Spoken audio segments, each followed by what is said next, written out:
Hello, hello, and welcome back. We are here today with Amanda Woodbury. Hi.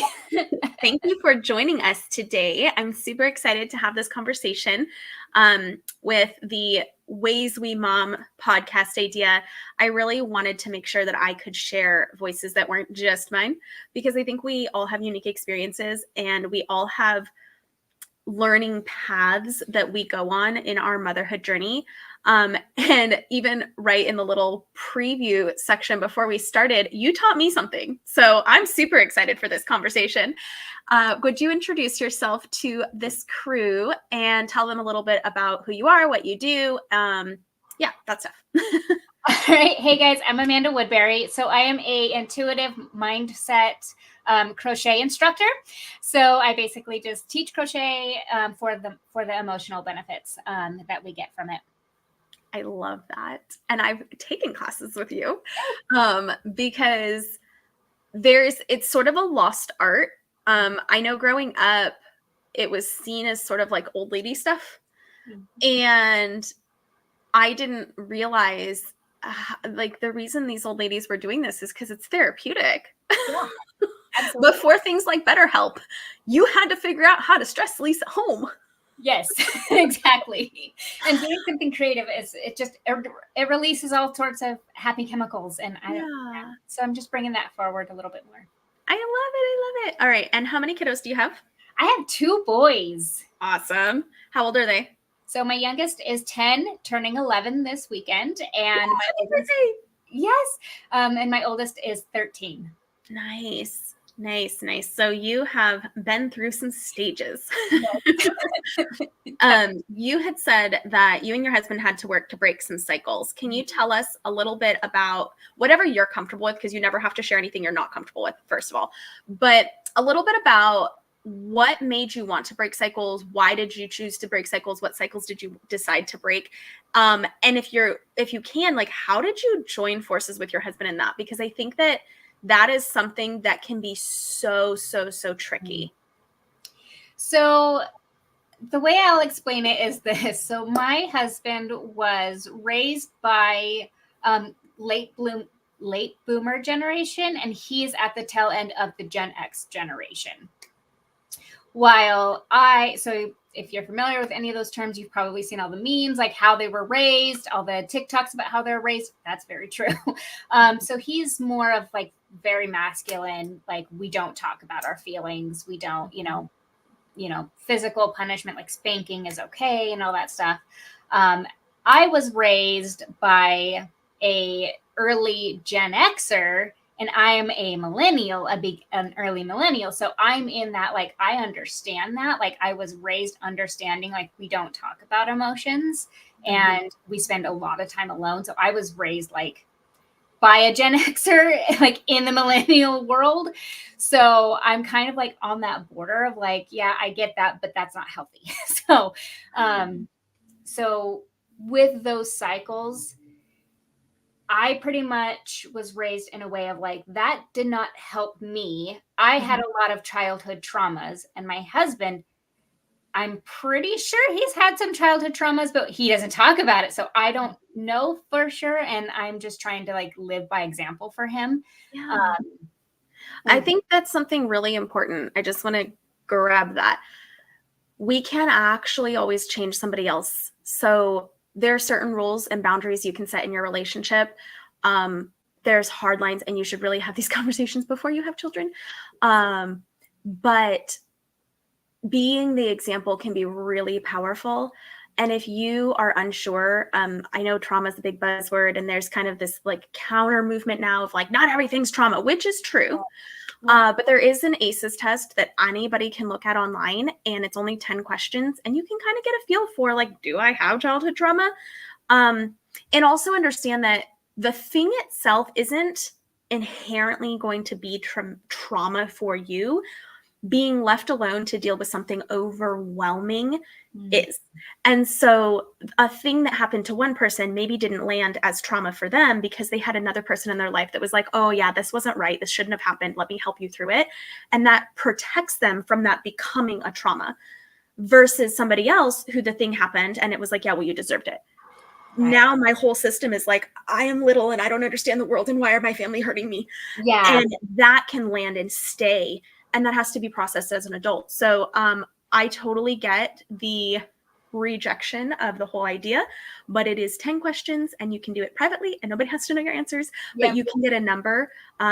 Anything over 3 or 4 is where you start to see correlations with like lifelong symptomology. So higher risk of disease, shorter lifespans, like kind of important stuff. So it's worth knowing. I was surprised when I finally got my husband to just take that test at his number, because he also does not talk about things. And it was like, wow, that's really interesting. So sometimes, I mean, he still kind of just poo-poos the whole thing, which is fine, but it is interesting to have that knowledge as the spouse of, this might be influencing where you're coming from in your opinions, you know? Yep, absolutely. And so like we both kind of, we never really had like the talk of like how we're going to raise our children. We just kind of jumped in and just like, so we're still learning, right? Yeah. So we both knew like we did not enjoy our childhoods. So we don't want to repeat that. Yeah. And so we are just doing everything different than what our parents did. Nice. So yes, he had a stay-at-home mom. So he really stressed that he really wanted me to be a stay-at-home parent. And I'm fine with that because my mom was a single mom. And so she worked 2-3 jobs most of my childhood. Yeah. And, we had a couple different stepdads that, that's a whole thing. So I was like, so there really wasn't a lot of consistency. And so I was like, okay, I'm fine. And I am totally 100% on board of being the stay-at-home mom, being the consistent. Like, that's what I'm going to do. Nice. The things that we differ in is the different values and how we are teaching our children things. Like, obviously the same core beliefs, the same core values, but it's how we are presenting them. So I'm more of the, like, we need to explain where we're coming from on a situation, and we need to let them have choices. We need to honor them and let them have these choices. And he's like, nope, this is our rules. They need to follow them. This is what it is. And you need to like back me up. And I'm like, okay, there's some things we agree, some things we don't. So, which is going to happen in every family. And I think that there is a value to having different perspectives, but you're hitting something really important there, which is that if we want our children to actually learn and not just operate from a place of fear and control, but actually learn the why behind it and integrate, oh, these are my values now. We have to put our ego aside. We have to take the time to help them to make those same connections that we've already made. And the challenge that sometimes parents will run into is they put their ego into somebody else's behavior. I'm a good dad if my kids keep their room spotless. That's a bad place to put your emotional safety. Yeah. Like, we can't control other people's behavior. So if instead we look at ourselves as the leaders, and when we notice a problem, we solve a problem, then we can stay in that mental place of, I'm a good parent, even when there's challenges and things that come up, because part of being a parent is teaching our kids. So like, there's the thing. Let's teach how this goes, and how to integrate, that when you do clean your room, your brain gets some space to function more clearly. When you take care of your things, then they can last longer. They can provide you more use and benefit because they have been cared for in a way that protected them. And, my son and I watched a cleaning expert on YouTube, and she talked about some of the emotional benefits of making your bed. And he went up and made his bed because he's like, I kind of get it now.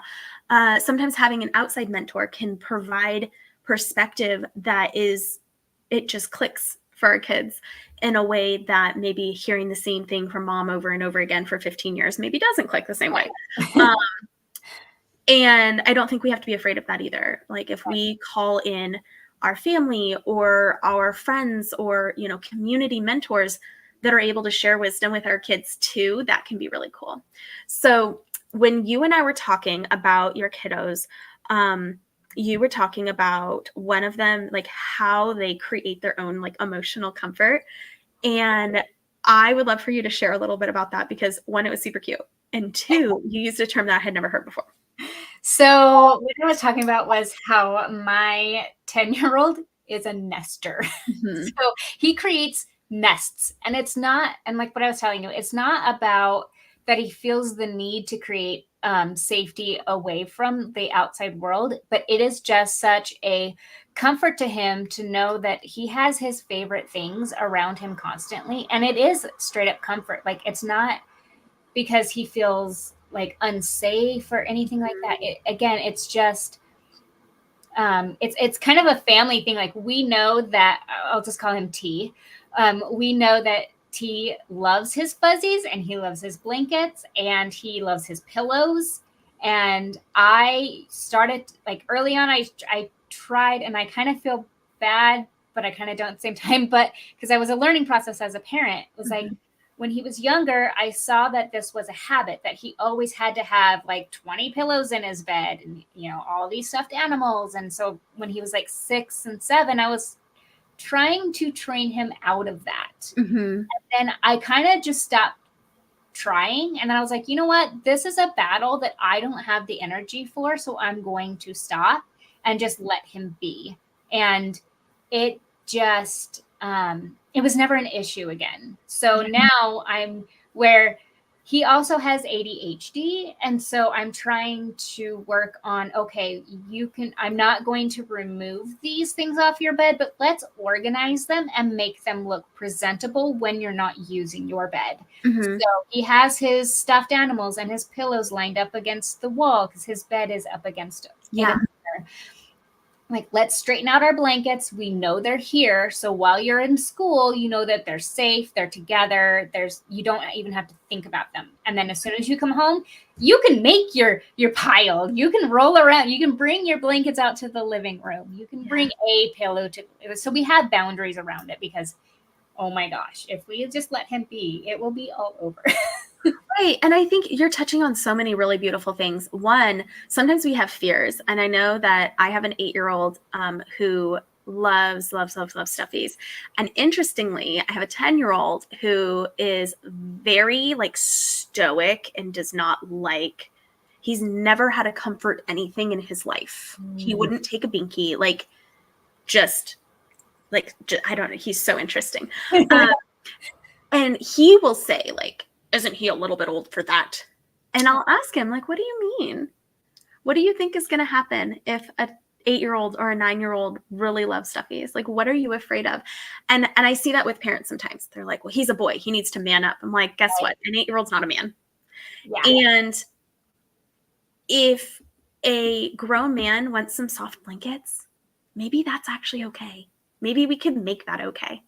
Yeah. Maybe we can have the confidence in ourselves to say, look, I like certain feeling things. I like the texture of certain materials, and I'm not going to be ashamed of that.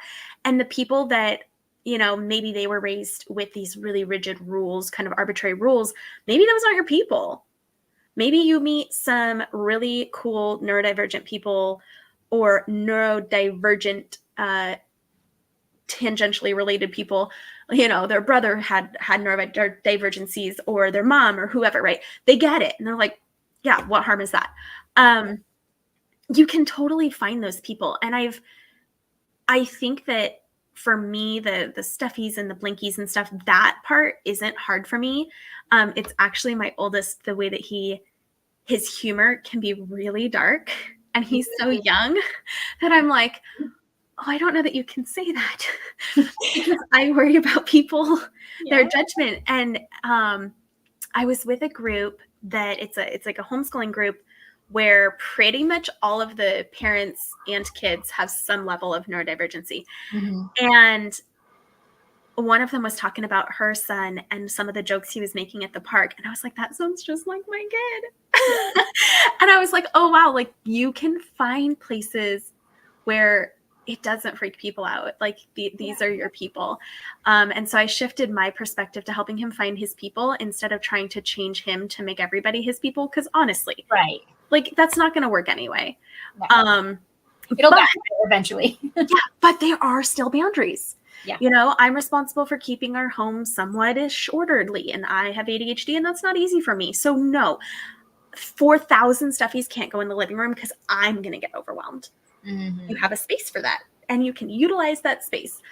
But the living room, the family place where we all coexist, that doesn't work for everyone else. So there are limits around that.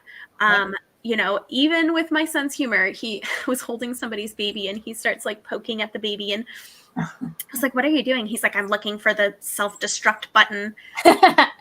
You can't say that. Like the mom looked at me like, I'm like, he's not actually violent. This is just right. But I was like, you probably can't tell somebody you're trying to blow up their baby. Like that's a little too much, you know? Yep. And he can still learn those things. Learn when it's funny and appropriate and when maybe there's a line that is crossed. So I just wanted to touch on those things that, you know, being able to let go. Oh, and the other thing you said that was so incredible. I don't have the energy for this fight. Yeah. We have to know our limits. Like this, how important is this? Nope. My sanity is more important. Like my kid will wear shorts all winter.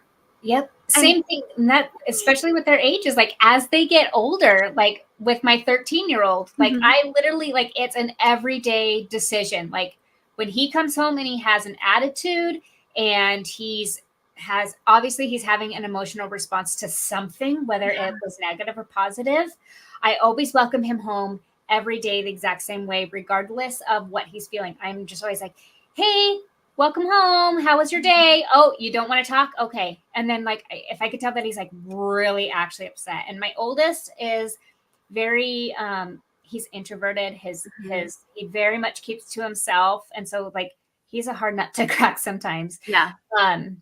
And so like, I'll just knock on his door because like, he's instant, like right in his room. Yeah. He's got the teenager, I live in my room, down pat. And so I'll just knock on his door and be like, hey, I can see you're upset. Just want you to know, if you don't want to talk right now, that's cool. And when you're ready, just let me know. Yeah. Because I'm letting him process. He's got to learn how to process his emotions. Right. And taking some space is an adult skill. Yeah. I think that it's so interesting when parents are afraid of that. They're like, well, he went to his room. Like, is that bad? I'm like, would it be bad for you to feel overwhelmed and say, I need a minute and go to your room? Like, this is a healthy coping strategy. This is, I'm not capable of being respectful right now, so I'm going to remove myself until I am. And this isn't I feel so much shame and I can't talk to my mom. This is just, I know that I'm kind of being a jerk and I need a minute to regulate, and knowing yourself enough, probably from your modeling, to take the space that you need to get right, to let go, decompress from the day, whatever it is. And you keeping that door open, being not the physical door, but the emotional door open to say, hey, I know something's up and I'm here when you're ready. And does he choose into that sometimes? Does he come tell you what's going on? Yeah. I want to tell this funny, like, it's funny to me now, but it wasn't. So he's always been like, he's very focused. Like, I can tell he's going to be a driven person when he applies himself. And so for the longest time, he was like, girls, ick, I'm not going to have a girlfriend no matter what, like not until I'm like older. I'm like, cool. Cause I don't want to deal with dating yet. Like, I'm not ready.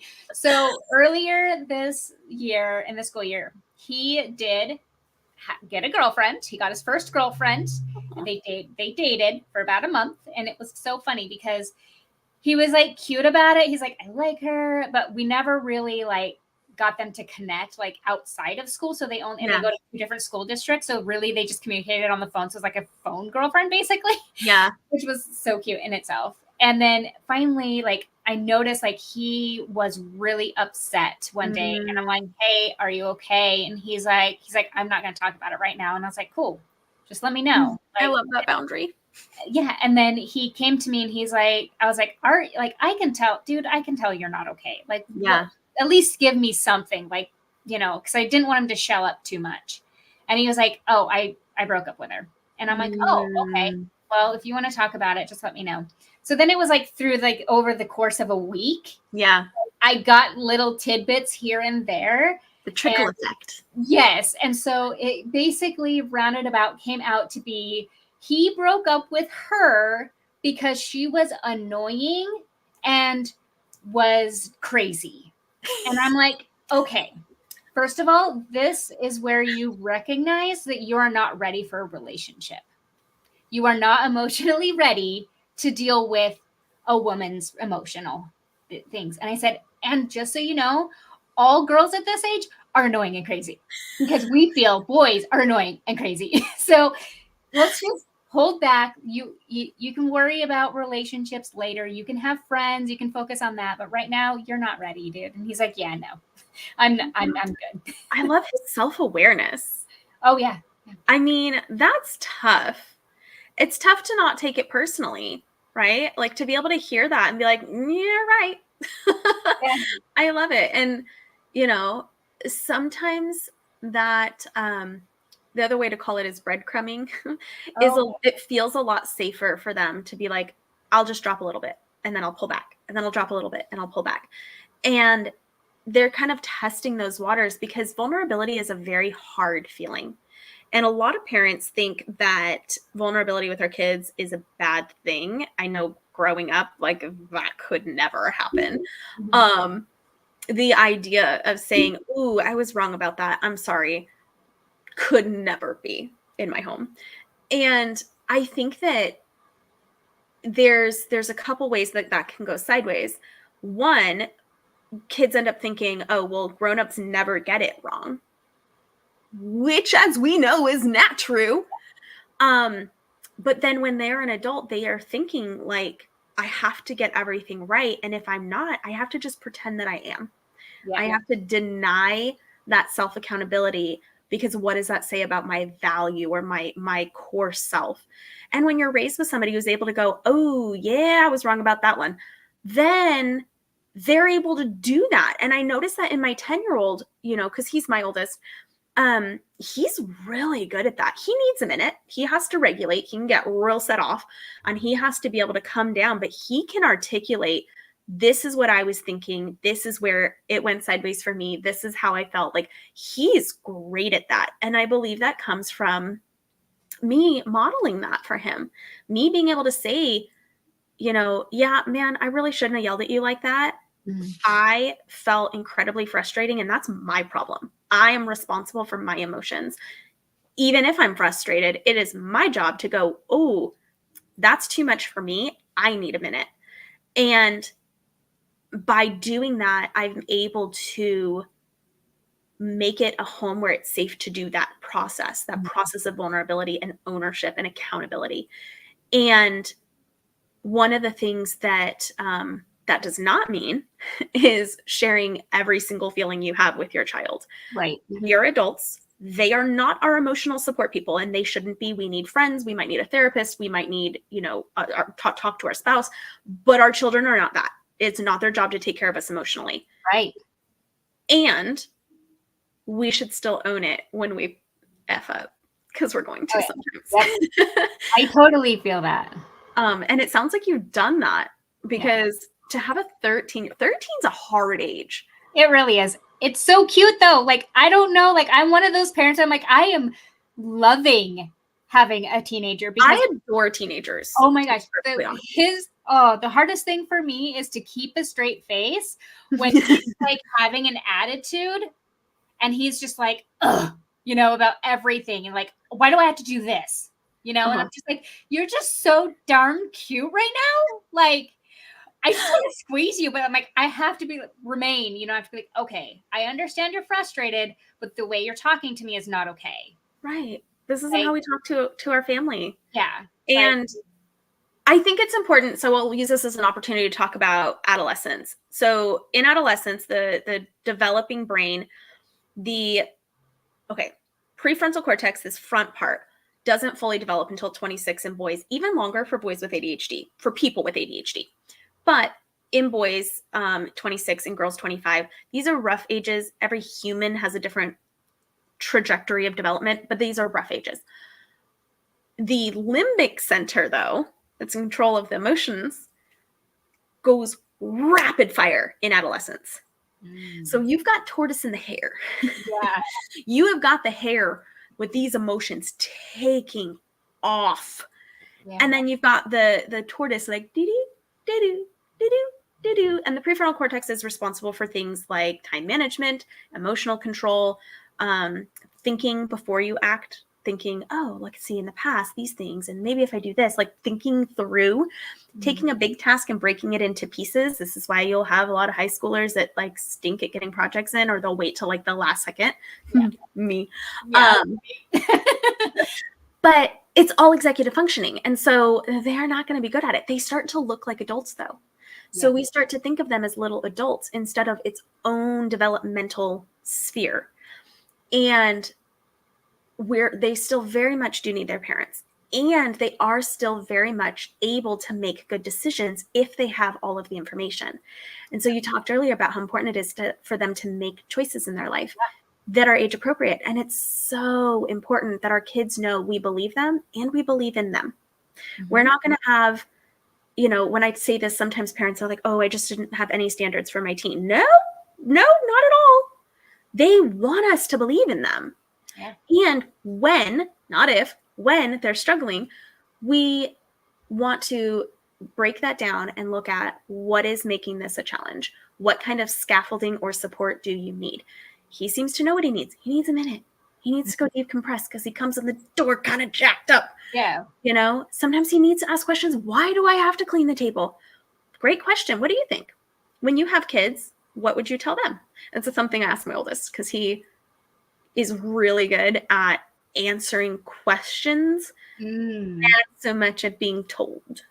Still happens. It's a necessary part of life, but it's not his favorite. But I'll ask him, and some things he's like, well, I'll do that differently. I'm like, more power to you. Like, you get to make your own choices. I require my kids to stay at the table, finish their food, and then be done. I hate the back and forth and back and forth and back and forth. And it is hard for them, whether it's the neurodivergence or not. I don't know. It is very hard for them to do that. And it's something that's super important to me for a whole list of reasons. It's a different podcast. But that's one of the things. He's like, I'm not doing that. I don't care. My kids can come and go. I'm like, awesome. That might work for you. It doesn't work for me. And it doesn't work for our family with the needs that we all have. So while we're here, this is the system. And we don't have to be afraid as parents of making some of those calls. Children need and want a leader. Yeah. You do not want to feel like they have to make every decision all day. Have you heard of decision fatigue? It's exhausting. So sometimes these teens, they need the autonomy. Their brain is wired to become themselves, to break out. That's going to require pushing on some of the boundaries. And at 13, some of those boundaries are going to stay right there. Yeah. And at 15, they might move out a little bit. And at 16, they might move out a little bit more. And there's this gradual progression of you are in control of your life, but not at 13, not totally and completely. We can still have a conversation about it. That's cool. But part of breaking into yourself is challenging and questioning and pushing on some of those boundaries. And part of being an effective leader is, I actually know exactly why this is a rule in our home. And it's important enough that I'm going to hold it. I miss your face, Sammy. I see your stone collection has quadrupled and I'm loving it. Well, thank you. Yes, I have my own little addiction going. It just says Facebook user. I don't know who said it, but good to see you. So we can do that with kindness, with emotional safety, and with the confidence that we're making these choices for valid reasons. And these are the choices that are the parents to make. And as our kids are moving into the end, because adolescence goes until 24, it's 12 to 24. It's not 18. 18 is nothing. Developmentally, 18 is nothing. That's what society has deemed. Yes. Right? I don't know where that number came from, and I've never gotten a good answer. Somebody tell me in the comments, where did 18 come from? Because, they did a really cool study with 14-year-olds, and they had, I don't know exactly how they did it. If I'm remembering correctly, they had like a series of questions where they would like read a story, background, whatever, and have the 14-year-olds make a decision, have the adults make a decision. And if they gave the 14-year-olds all of the information, they made basically as good a choices as the adults. It was pretty equal. They're not dumb. They're inexperienced. Right. And so we get to fill that experience gap while they're making choices that they need to make to develop and to continue to grow. And every kid is different. And having the emotional safety that you talked about means that they can start to reflect back to you their thinking process, where they are, and you can start to have more and more faith and confidence in them as they're developing. You know, and man, kids come up with great ideas. Yeah. I love asking them, like, okay, what's your suggestion? What do you think? You know, because sure, this is annoying. Some things are annoying and we just have to do them, but some things are annoying and we can do them better. Yep. I can't think of all the things in the universe. By all means, do share, you know? Right. And that is not a threat to my authority. Right. Ideas, pff, please. I love ideas. Right. Ideas all day. But I have to have the emotional maturity to not be placing my value as a parent in their behavior. It's in my behavior, and I'm in control of that. Yeah. So what's the difference between creating emotional safety for your teens versus your tots? Oh man, that's a hard one, because in my experience, when my boys were small, they were both fiercely independent. Like, that's honestly why I taught myself how to crochet, was because I literally was bored. Like, they were fine playing, and they didn't even want me to play with them. Like, they were just like, feed me, I'm hungry, or I'm hurt, fix me. Like, I need comfort. Like, that's for like 5 seconds. Like, they just, so I was bored, right? So I'm like, you guys are cute. Do you want me? Like, so, and that's still even now, like, they're still very independent. Like, interesting. And so I just check in with them, be like, hey, I noticed you guys haven't eaten in like 6 hours. Like, do you guys need a snack? Like, do you need reminders? So now it's just like reminding them to live at this point. This happens with ADHD. Yeah. Yeah. And like, sometimes it helps me to remind them, because it also reminds me. Yeah. Like, I haven't eaten today either. Let's make something together. So yeah, like when they were toddlers, it really was just being there and like being open and like learning how to express. Like, I learned very quickly that I don't emotionally handle babies and up to the age of 3. Like, before they can actually start using words to communicate, I don't handle them that age emotionally at all. I get so frustrated that I had so many bad days as a mom. And in that time, I literally believed that I was a terrible mother. But it was just because I didn't have anyone to tell me that I was doing good by walking away and taking a break and then going back to the situation. Yeah. Like, I will openly admit, I left my children in their crib for 15 to 20 minutes screaming their head off because I was screaming my head off and I didn't want to scare them. So I was making sure they were safe. I walked outside and screamed. Good. Get it out. Yeah. Away from them, where you're not scaring them, where they are safe. Sad is not the same thing as in danger. Right. And being screamed at by your parent, that's in danger to the nervous system. Screaming because you're sad, it sucks. But you know what? Mom will come back when she can. Yeah. And knowing that for yourself is literally saves lives. Like, let's not understate it. It literally saves lives. Yeah. So once they started communicating, I think they were actually right about like 3, 4, 5, that group, when I actually found you and started following you. And it was something that you told me, like, or you were telling the audience, but I picked up on that clicked with me, was like, our children are not us. They are their own humans. And they have their own emotions and their own needs. And we are there to support them.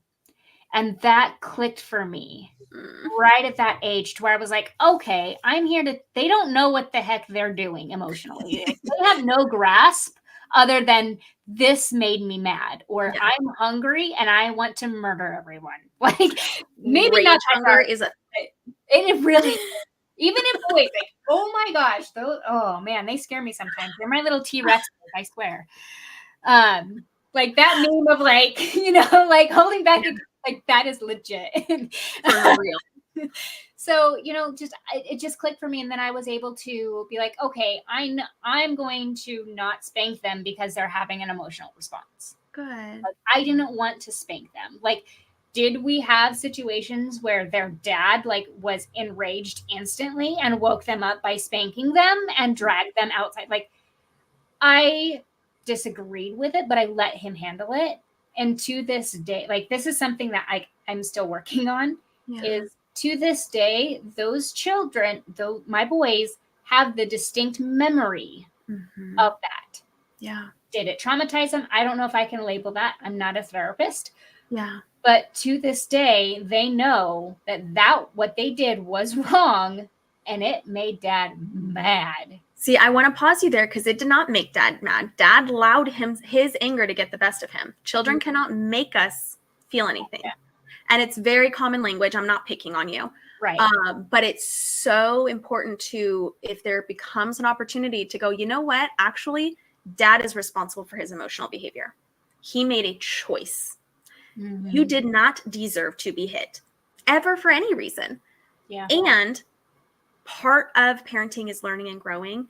And we literally didn't know that. There is a period of time I didn't know that. I just didn't have my own children yet. I had siblings that I was parenting. And when you're raised, like people, okay, so there's like a couple camps. One, when you choose to shift your mindset and you're like, no, I'm not going to hit my kids about anything. That's not cool. Mm-hmm. Sometimes it can get to this sort of superiority place where it's like, you dumb people, why can't you see? And it's almost defensive. Right. And you forget, or maybe you never were in this camp, what it felt like for that to be the only reality you knew. It was the only reality that I knew growing up. Mm-hmm. My babysitters hit us.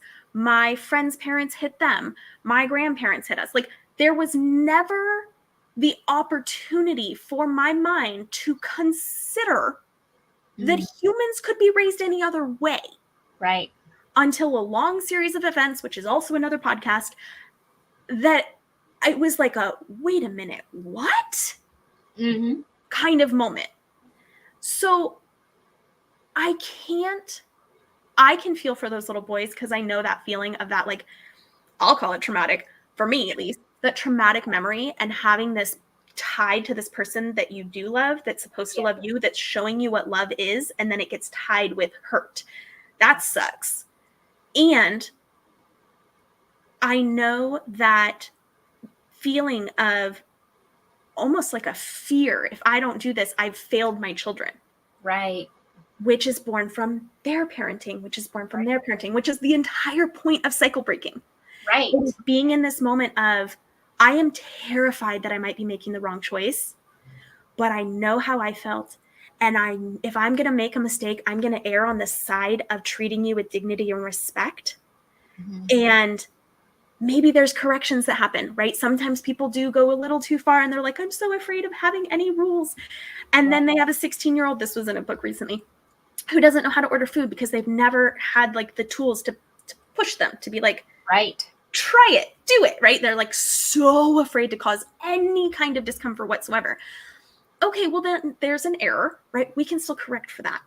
Mm-hmm. Correcting for this kind of error is a little trickier, right? It requires like a lot, and it might require them to go through their own process when they have fully formed brains to go, yeah, that sucked. And despite that, I can still have a healthy relationship with my parents because I can call it out. I can talk about it. I can make my own decisions. I talk to parents who are in all these different camps. Some of them, like, their parents were the cycle breaker, really. Right. And so they're just like parenting kind of the way they were parented. And they're like, well, duh. And in that case, you might genuinely not know what it's like to have a worldview that has only been informed one way. Mm-hmm. Children are only exposed to what they're exposed to. So your brain forms with this reality, and you have to find a way to make it make sense. Most children find that the only way they can make that make sense is to blame themselves. And then the parents blame their children. because that's the only thing they have. We have two basic needs, our need for attachment and our need for safety. So if our safety person is hurting us, we can't also break the attachment.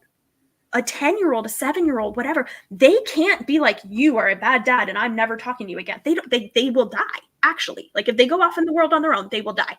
Right. It's not an option. So the only way they can make sense of that is to turn it inward and go, I'm bad. I deserve to be hurt because I can't lose that attachment.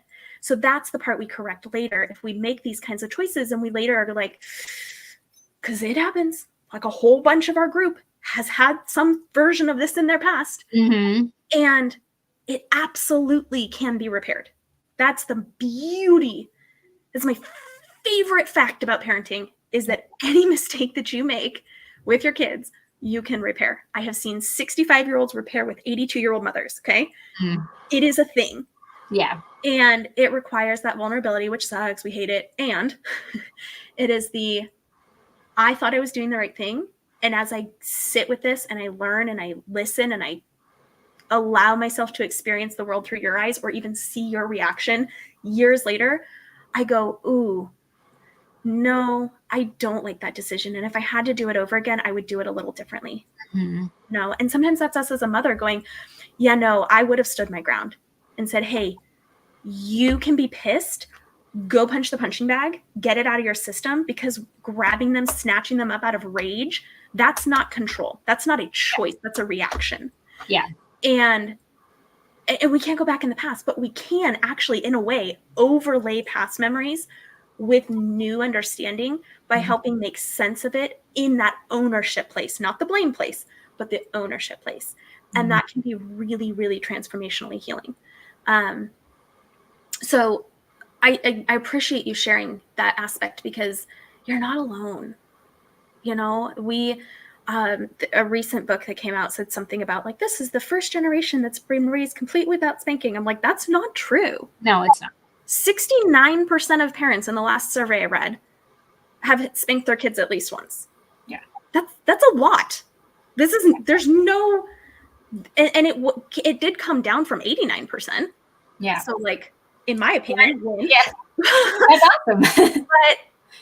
But the notion that you are a failure as a parent, if this is anywhere in your past and you've ruined your kids forever, that's not how humans work. Yeah. Okay. You own any mistakes you make. Figure out, how did I make this? How did I get to this place? And how can I take ownership of my thoughts, my behaviors, my fears, my expectations, whatever those are? Yeah. And how do I own them? Because my thought is, we want that your husband wanted to teach them something.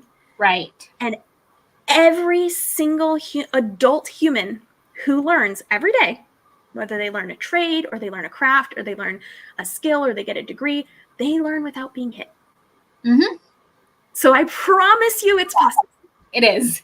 And that's the journey, kind of the work. And is it always easy? No, it's hard. It's miserable. It's decoupling all kinds of crap in your brain. I totally get that. And it's totally possible. Yeah. So I think that's rad. And I don't even remember what led us to that like, and this is the thing. This is how it works. So it must have needed to be said. It must have needed to be talked about for our audience. And one of the things that like was kind of like my aha is like when I realized, because like it's not like we went into parenting saying like we're going to be spankers or we're not going to be spankers. Like it just kind of happens. And like as they've gotten older, obviously we've done it like less and less because like it doesn't make a difference. Like we didn't see a change in them. Isn't that interesting? And there's studies that back that up. For about 30 minutes, it improves, quote unquote, behavior for about 30 minutes. And then they're scared and they're hurt. Yes. It shocks their nervous system into a freeze response. Yeah. Or a fawn response. But over time, it makes for more aggressive behavior. And if they can't show it to you, they show it to each other or they show it to their peers. Yes. Oh my gosh. Like, I know. Boys, like they are, what's interesting, like to me, it's like having kids is like a social experiment one-on-one. Yeah. because it's like, okay, what happens if we take this child with this personality and this child with this personality and force them to live together? Like, what's going to happen? Okay, well, they have opposite point of views and have opposite opinions, even at 5, 6 years old.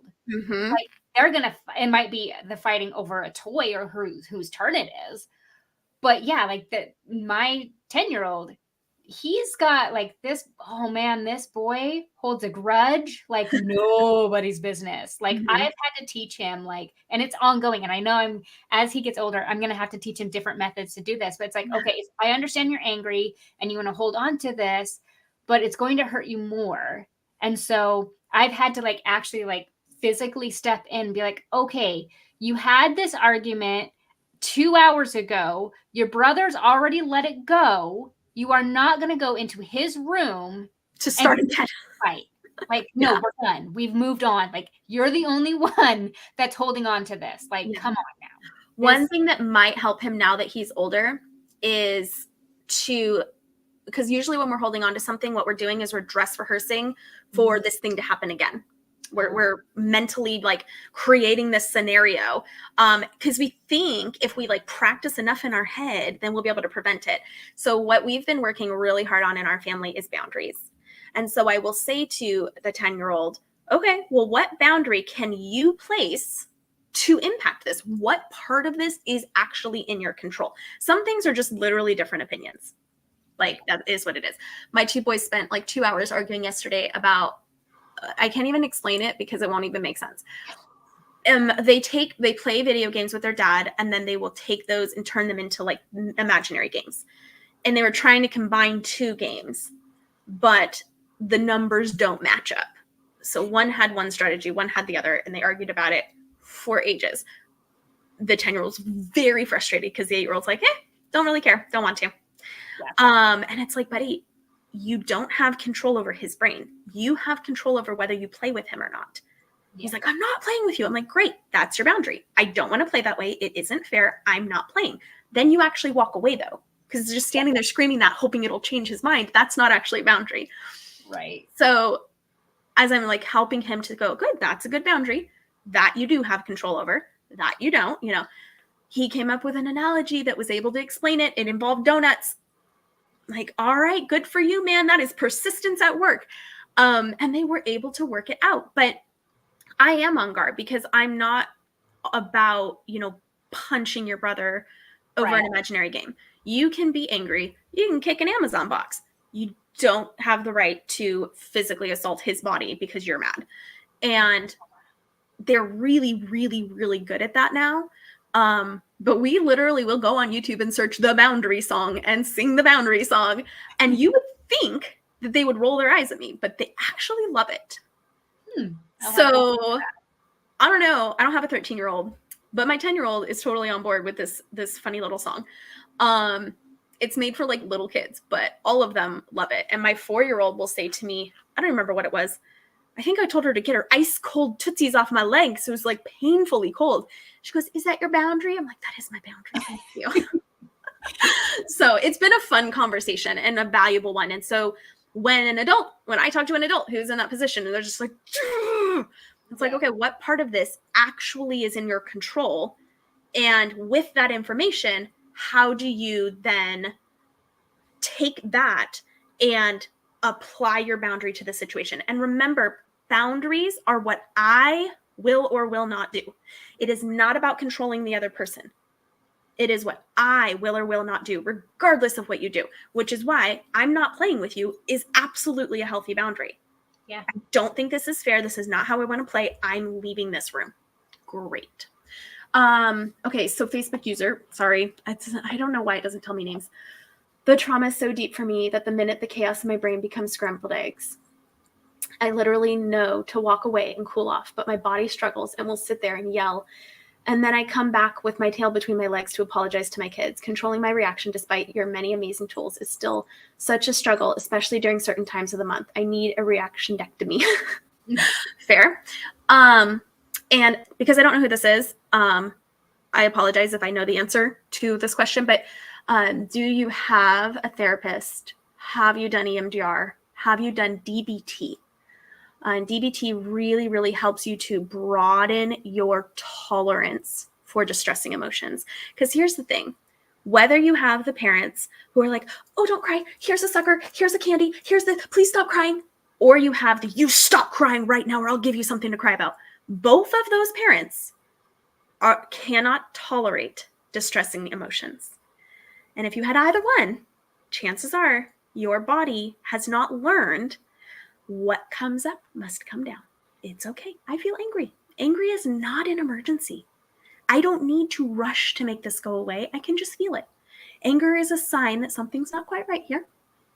And I can go, what is in my control? Where are my boundaries? Where are the limits that I need to set? Right? I know it is tricky. I totally know that.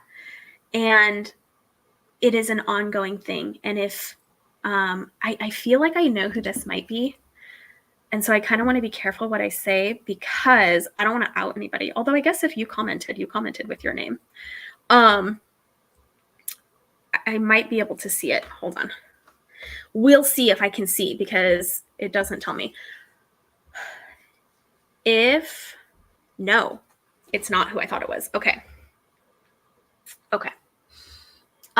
First of all, you're not alone because it made me think of somebody else. So there you go.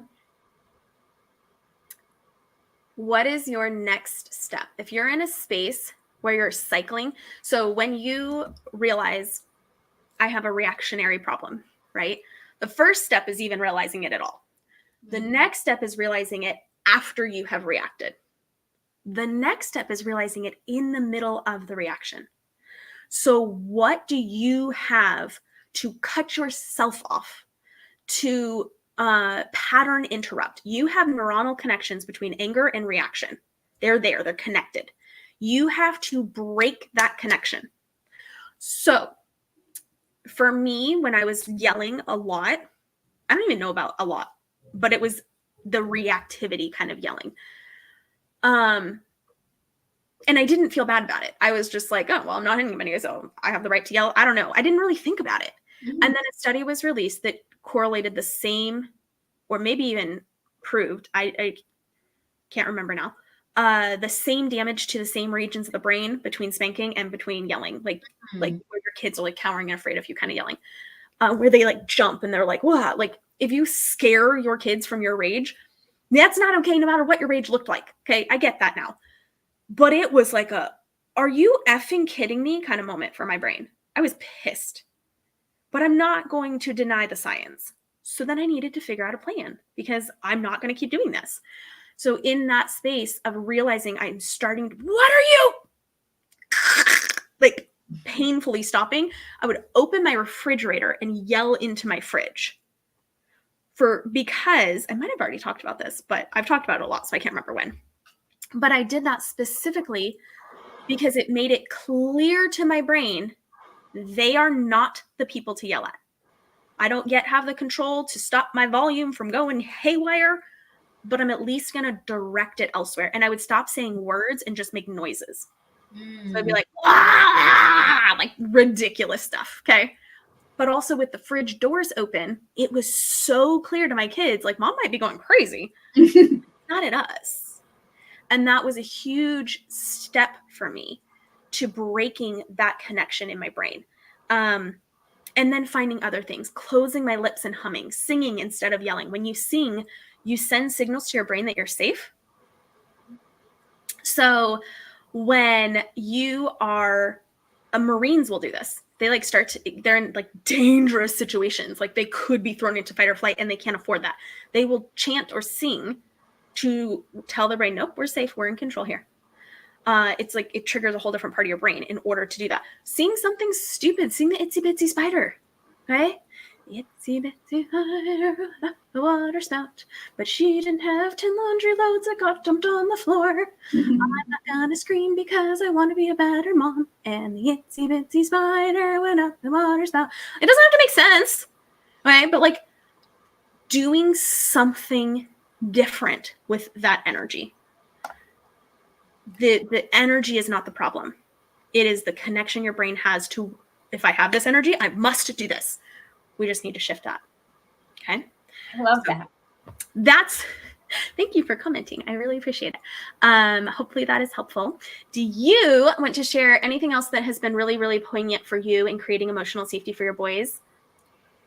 Honestly, it's just being open, communicative with what you're feeling and why you're feeling it, and what you hope to get out of it. I love that one. Just teaching them that it's okay to have emotions, because again, like, they're boys. Society has the aspect that they have to be masculine. They can't have emotions, because if they have emotions, then they're soft, and that's not acceptable. And I hate that. It's like, no, we're all humans. Right. We all have emotions, whether they're positive or negative, and we have to acknowledge them, and we have to sit with them. It's like, why do we question why we're happy? What makes us happy? Why is that okay?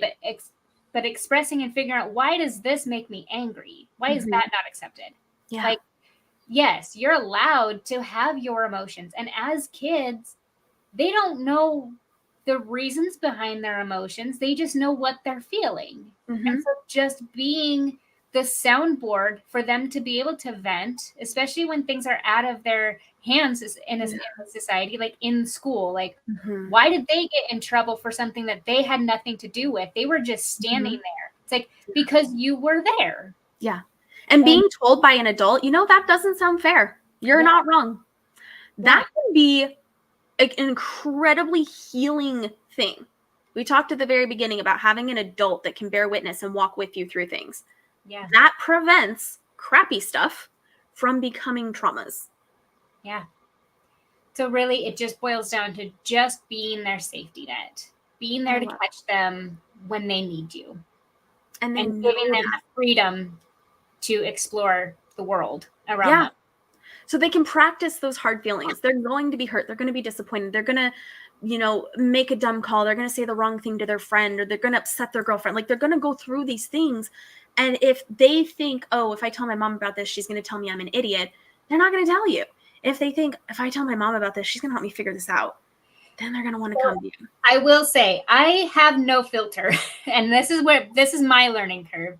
Because when my 13-year-old says something to his friend, and or he makes a decision that legitimately was a stupid choice, like, I will call him out. I'll be like, okay, first of all, that was not a smart decision, and here's why.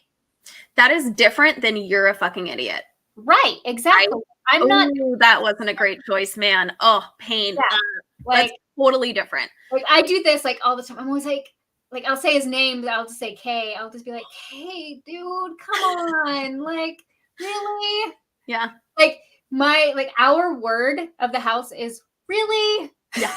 Like, seriously? Like, you thought that was a brilliant idea. Like, okay, that was not.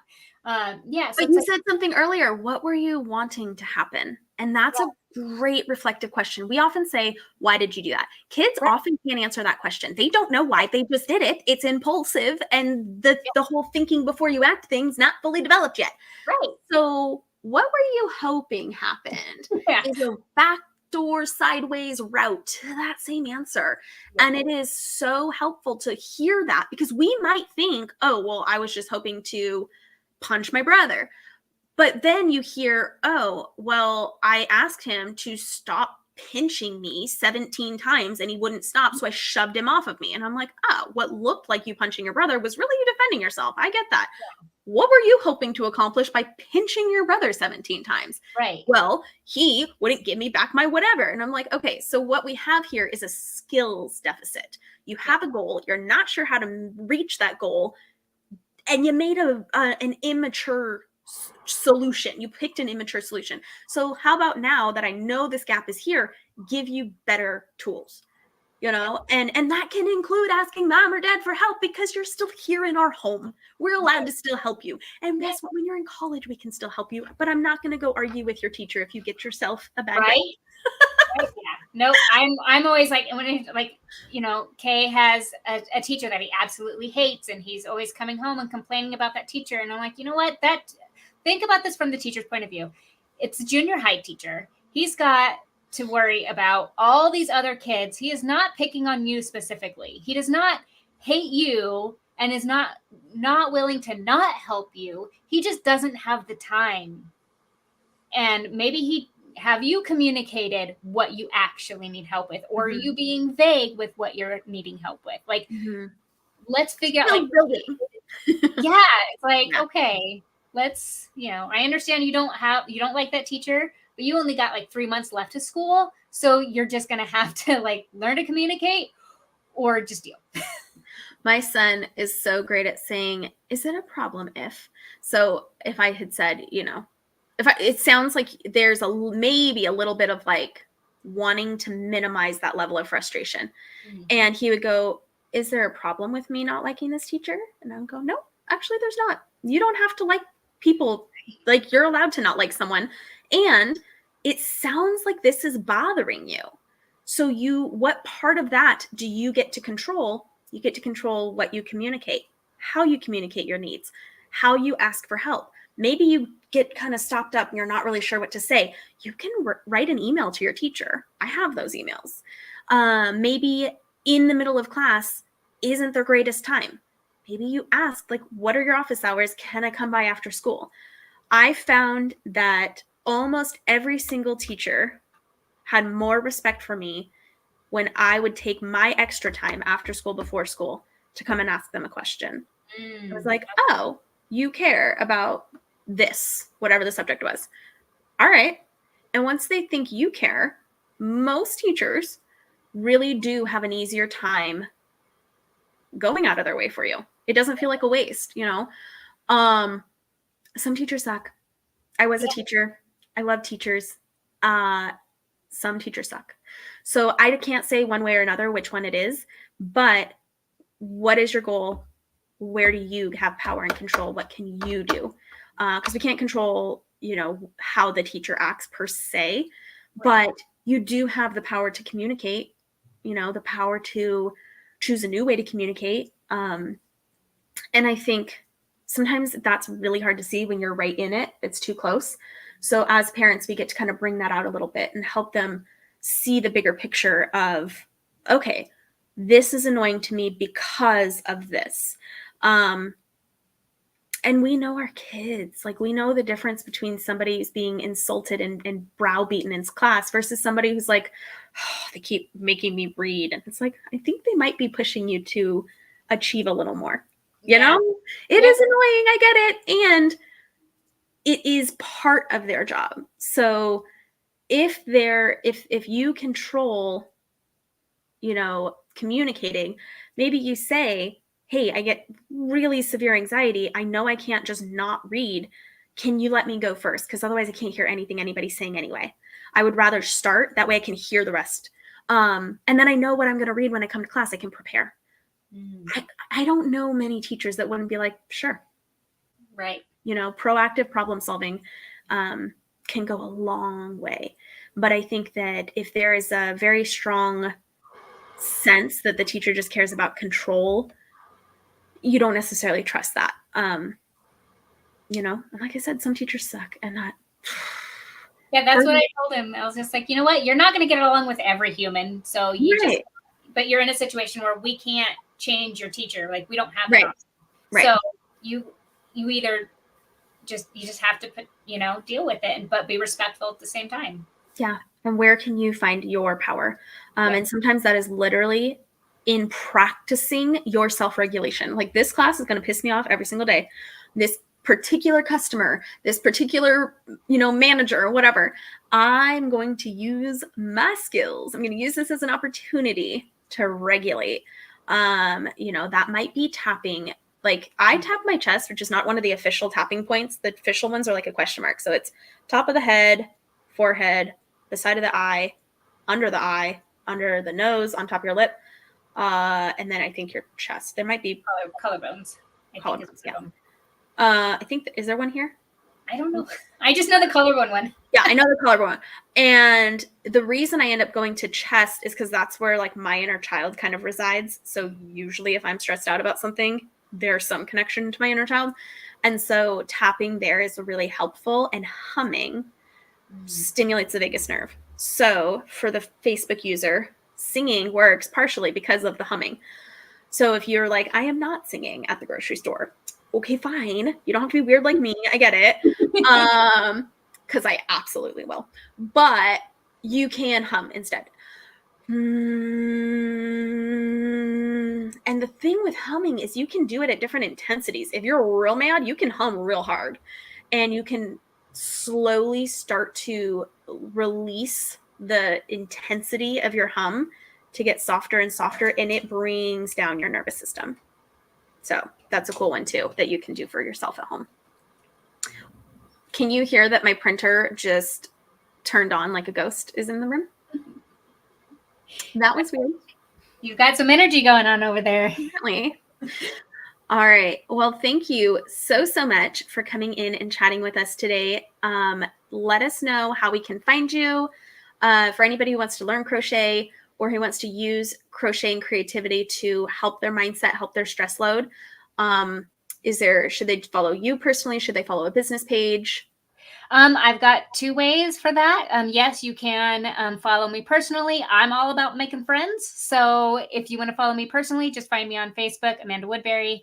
And then if you want to follow me for crochet stuff, just find Unravel Your Stress. There's a business page.